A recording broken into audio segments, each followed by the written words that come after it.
Bonjour à tous, j'espère que vous allez bien. Aujourd'hui, je vous retrouve pour le second suivi du cyclone Chido qui menace le nord de Madagascar, les Comores, l'île de Mayotte et pour finir le Mozambique. Donc dans ce second suivi cyclonique, j'en avais déjà fait un précédent hier, je vais beaucoup plus entrer dans le détail, on va vraiment parce que clairement à ce stade-là, nous sommes calés sur la situation, on sait quasiment à l'exactitude la trajectoire, la puissance que va avoir ce cyclone lorsqu'il va concerner Madagascar, l'île de Mayotte, mais également les Comores et pour finir donc le Mozambique, qui sont vraiment les territoires qui vont être durement concernés donc par ce cyclone Chido qui est toujours en catégorie 4. Donc voilà, je ne perds pas plus de temps. Donc ce cyclone Chido, comme je vous l'ai dit, qui est toujours en catégorie 4, qui a d'ailleurs frôlé la catégorie 5. Alors ça, pour le coup, c'est quelque chose... je savais qu'il allait vraiment s'intensifier ce cyclone et qu'il allait avoir une bonne catégorie 4. La catégorie 4, je le rappelle, qui est le second niveau le plus élevé pour un cyclone tropical. Mais alors je ne m'attendais pas pour le coup à ce qu'il frôle de si près la catégorie 5, à 10 km/h près, le vent moyen atteignait la catégorie 5 qui est le niveau le plus élevé pour un cyclone, avec des vents donc qui ont soufflé au maximum jusqu'à 250 km/h. Donc comme on le voit ici sur Zoom Earth, un cyclone tropical très intense, ça aura été ce cyclone Chido, même si là il commence à perdre en intensité davantage en se décalant progressivement vers l'ouest. Et notamment donc vers les Comores et l'île de Mayotte. Et donc écoutez, la trajectoire est globalement certaine à ce stade-là.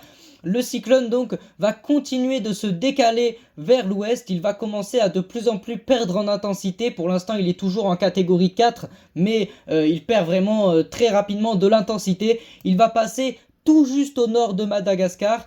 Il va continuer de descendre vers le sud-ouest, il va passer en plein sur l'île de Mayotte, c'est vraiment là que ça va être le plus dangereux, c'est là qu'il sera le plus dangereux pour les populations, ce cyclone Chido. Il va continuer de se désintensifier en fait à partir de maintenant. Plus les minutes, plus les heures vont avancer, plus ce cyclone va perdre de l'intensité. Le problème, c'est que cette intensité, il la perd très lentement. Vous voyez que normalement, si tout se passe bien, le cyclone Chido devrait malgré tout concerner l'île de Mayotte en catégorie 2. C'est quand même la catégorie 2, une catégorie assez dangereuse, c'est quand même, on s'en rend peut-être pas compte, mais c'est un niveau qui est assez élevé déjà, avec des rafales qui dépassent les 200 km/h, ça c'est certain, et un vent moyen qui atteint, comme vous le voyez ici, les 175 km/h, le vent moyen qui est vraiment le vent dangereux, puisque c'est le vent continu, je le rappelle, les rafales de vent, ce n'est pas quelque chose de continu, mais le vent moyen, c'est vraiment un vent qui est quasiment non-stop. Et c'est là que c'est dangereux, puisqu'avoir 175 km/h de manière continue, ça va coucher des arbres, ça peut faire de gros dégâts au niveau des infrastructures. On va donc à présent entrer un petit peu plus dans le détail. Nous allons commencer par voir les vagues engendrées par ce cyclone. Par la suite, nous verrons également la houle, la montée des eaux, et nous verrons également les précipitations, les cumuls de pluie. Et on terminera avec le modèle à Rome afin de préciser ce qu'il va se passer au niveau global. Donc actuellement le cyclone produit des vagues d'après le modèle CEP qui montent jusqu'à 8 mètres de hauteur. Alors c'est déjà des vagues énormes, imaginez-vous vous retrouver devant des vagues de cette hauteur. Moi en tout cas je ne m'y essaierai pas. Et donc vous voyez que néanmoins le cyclone va perdre de l'intensité, ça c'est clair et net, de moins en moins haute, j'ai envie de dire. Et donc finalement on pourrait s'attendre plutôt à des vagues de 7 mètres, peut-être 8 mètres très localement sur l'île de Mayotte, mais également sur les Comores où les vagues pourraient également atteindre les 6 à 7 mètres, localement 8 mètres. Par la suite, donc le cyclone, comme je vous l'ai dit, se décale donc vers l'ouest et donc au moment où il atteindra le Mozambique, il donnera quand même des vagues qui seront un petit peu plus hautes, des vagues qui seront de l'ordre de 7 à 8 mètres. Donc globalement, c'est un petit peu toujours la même chose, même si actuellement, à mon avis, vu la puissance, le cyclone doit probablement donner des vagues qui atteignent facilement les 10 mètres, voire même les 11 mètres. Donc ça c'était pour les vagues. Nous allons à présent voir l'accumulation des précipitations. C'est vraiment ça un paramètre qui est très important à prendre en compte, puisque c'est quelque chose qui fait vraiment des ravages, la pluie à chaque fois qu'un cyclone concerne un territoire.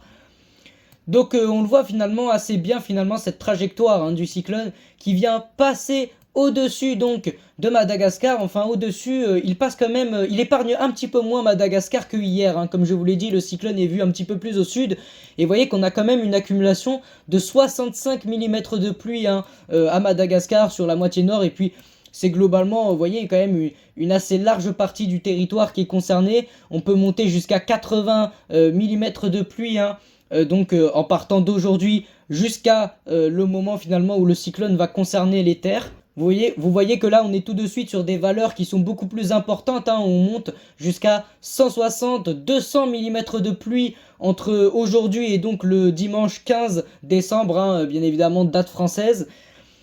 Et donc vous voyez que là pour le coup ça rigole pas, hein. On est quand même sur du 200 mm, 200 mm en quelques heures, hein, je le rappelle, hein, c'est pas 200 mm sur plusieurs semaines, hein. Ça aussi c'est quelque chose à prendre en compte, ça va se dérouler sur très peu de temps, le cyclone va passer quand même assez rapidement sur l'île Mayotte et sur les Comores, qui sont vraiment les deux régions, hein. C'est vraiment cette région autour de l'île Mayotte et des Comores, hein, qui va être la plus durement frappée par ce cyclone. Alors sur l'île Mayotte donc ce qu'il faut attendre de la pluie, c'est une accumulation qui sera, alors là bien évidemment vous voyez qu'on est à peine sur 40 mm de pluie, ce qui reste quand même notable, mais on est seulement sur 40 mm de pluie parce que le modèle CEP, comme je vous l'ai dit, a encore cette trajectoire finalement qui passe plutôt plus au nord, hein, de Madagascar, et qui vient finalement frapper de plein fouet les Comores. Mais si on en croit les derniers scénarios, on peut s'imaginer effectivement que les 200 mm de pluie vont donc être braqués si l'œil du cyclone passe sur Mayotte. Et bien finalement, forcément, les fortes pluies seront également braquées sur l'île. Et donc on pourra attendre, comme on le voit ici, des valeurs à 200 mm de pluie au moment donc où le cyclone va passer. Ce qui devrait donner lieu, donc comme je vous l'ai dit, à d'importantes inondations. Donc à présent, je vais vous montrer la houle, hein, la montée des eaux finalement engendrée par le cyclone Chido. Alors ça aussi, hein, la montée des eaux, c'est un paramètre vraiment à suivre de très près lorsqu'il y a un cyclone tropical. Cette houle donc qui est actuellement aux alentours de 5,50 m, hein, globalement on est sur ça, une montée des eaux de 5,50 m. Donc le cyclone va progresser donc vers l'ouest. Là vous voyez que par contre la montée des eaux va énormément diminuer, on sera plus sur du 4 mètres. Le cyclone continue donc sa progression. Alors il y aura pas une spéciale montée des eaux, hein, à Madagascar, ça ne montera pas au-dessus des 2 mètres, en tout cas ça c'est clair et net. Mais donc vous voyez que donc sur l'île de Mayotte, mais également sur les Comores, on peut attendre une montée des eaux de 4 mètres. Alors ça bien évidemment, encore une fois, c'est parce que le cyclone va faiblir, hein, en se développant plutôt entre Madagascar et le Mozambique. Nous pouvons également regarder la température en mer, hein, qui est un paramètre également assez important. Vous voyez que là, à l'endroit où le cyclone est actuellement situé, on a des températures en mer qui sont de 28 degrés. Hein. Alors ça, c'est la température dans la mer, hein, c'est pas la température en surface, hein, bien évidemment, je le rappelle. Mais c'est finalement de cela que le cyclone se nourrit, hein, pour se développer. Donc à présent, je vais finir avec le modèle à Rome, hein, le modèle à maille fine de Météo France, qui donc modélise finalement ce cyclone, hein, il le modélise même très bien. On le voit arriver juste ici, et vous voyez que sur le modèle à Rome par contre, eh bien là le modèle à Rome il est en accord avec la majorité des modèles qui voient vraiment une trajectoire qui partirait en plein sur l'île de Mayotte, avec donc des rafales de vent comme vous le voyez qui atteignent les 300 km/h, en tout cas qui les approchent de très très près. Les 300 km/h, alors ça pour le coup, ça balaye tout sur son passage, hein. C'est pour ça qu'il va vraiment falloir, si vous habitez sur Mayotte ou même sur les Comores, il va vraiment falloir être très prudent, essayer de sortir le moins possible de, je ne sais pas, sûrement que les écoles seront fermées à mon avis, hein, au passage du cyclone, mais il va falloir être vraiment très prudent au moment où le cyclone va passer, parce que des rafales à 300 km/h, eh bien écoutez, ça ne peut ne pas pardonner, hein. C'est vraiment quelque chose de très dangereux, à ce niveau-là en tout cas. Au niveau du vent moyen, le vent continu, eh bien écoutez, c'est également très puissant, hein. Vous voyez qu'on dépasse les 220 km/h, on atteint localement peut-être même les 230, voire même 240. Donc le cyclone à ce moment-là serait potentiellement encore un cyclone de catégorie 4. Alors là par contre ça va devenir encore plus dangereux, hein, si le cyclone maintient sa catégorie 4. Moi, en toute franchise avec vous, je pense que le cyclone va quand même perdre un petit peu d'intensité. Je pense qu'il frappera peut-être l'île de Mayotte en catégorie 3. Mais ça m'étonnerait qu'il frappe Mayotte en catégorie 4 par contre. En tout cas, les modèles se seraient vraiment complètement trompés si c'était le cas. Au niveau des précipitations également sur le modèle à Rome, vous voyez que c'est vraiment très élevé. On est sur plus de 200 mm de pluie donc sur une heure, hein. Donc en une heure, en une heure seulement, une accumulation de 200 mm de pluie.